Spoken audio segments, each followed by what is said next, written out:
Hi everyone. ಇವತ್ತು ಹನುಮಾನ್ ಜಯಂತಿ ಇರೋದ್ರಿಂದ ಹನುಮಾನ್ ಟೆಂಪಲ್ಗೆ ಅಂತ ಹೊರಟ್ವಿ. ನಮ್ಮ ಮನೆಯಿಂದ ವಾಕಬಲ್ ಡಿಸ್ಟೆನ್ಸಲ್ಲೇ ಹನುಮಾನ್ ಟೆಂಪಲ್ ಇದೆ. ನಮ್ಮ ಏರಿಯಾ ಅಂತೂ ಜಾತ್ರೆ ವೈಬ್ಸೇ ಬಂದಿತ್ತು.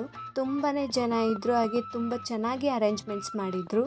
ಹಾಗೆ ದೇವರು ಕೂಡ ತುಂಬ ಚೆನ್ನಾಗಿ ಕಾಣಿಸ್ತಾ ಇದ್ದರು. ಹಾಗೆ ದೇವರು ದರ್ಶನ ಮುಗಿಸ್ಕೊಂಡು ಹಾಗೆ ಪ್ರಸಾದ ತಗೊಂಡು ಮನೆಗೆ ಅಂತ ಹೊರಟ್ವಿ.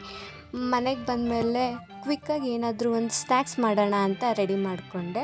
ಇವತ್ತಿನ ಸ್ನ್ಯಾಕ್ಸ್ ಬೋಟಿ ಮಸಾಲ ಅಂತ. ಇದಕ್ಕೆ ಆನಿಯನ್ನು, ಕೊಬ್ಬರಿ ತುರಿ, ಕಾಂಗ್ರೆಸ್ ಕಡಲೆ ಬೀಜ, ಮಿಕ್ಸ್ಚರು, ಕೊತ್ತಂಬರಿ ಸೊಪ್ಪು, ಲೆಮನ್, ಸಾಲ್ಟ್ ಇಷ್ಟೇ ಬೇಕಾಗಿರುತ್ತೆ. ಕ್ವಿಕ್ಕಾಗಿ ಮಾಡ್ಕೋಬೋದು, ಹೆಲ್ತಿ ಕೂಡ ಇರುತ್ತೆ, ಹಾಗೆ ಟೇಸ್ಟಿ ಕೂಡ ಇರುತ್ತೆ. ಇದನ್ನೆಲ್ಲ ಹಾಕ್ಕೊಂಡು ಮಿಕ್ಸ್ ಮಾಡಿ ಚೆನ್ನಾಗಿ ಬೋಟಿ ತಗೊಂಡು ಅದನ್ನು ಮಧ್ಯ ಕಟ್ ಮಾಡಿ ಅದಕ್ಕೆ ಫಿಲ್ ಮಾಡೋದಷ್ಟೇ. ತುಂಬಾ ಚೆನ್ನಾಗಿರುತ್ತೆ. ನೀವು ಕೂಡ ಟ್ರೈ ಮಾಡಿ, ಹೇಗಿತ್ತು ಅಂತ ಕಮೆಂಟ್ ಮಾಡಿ. Thank you so much.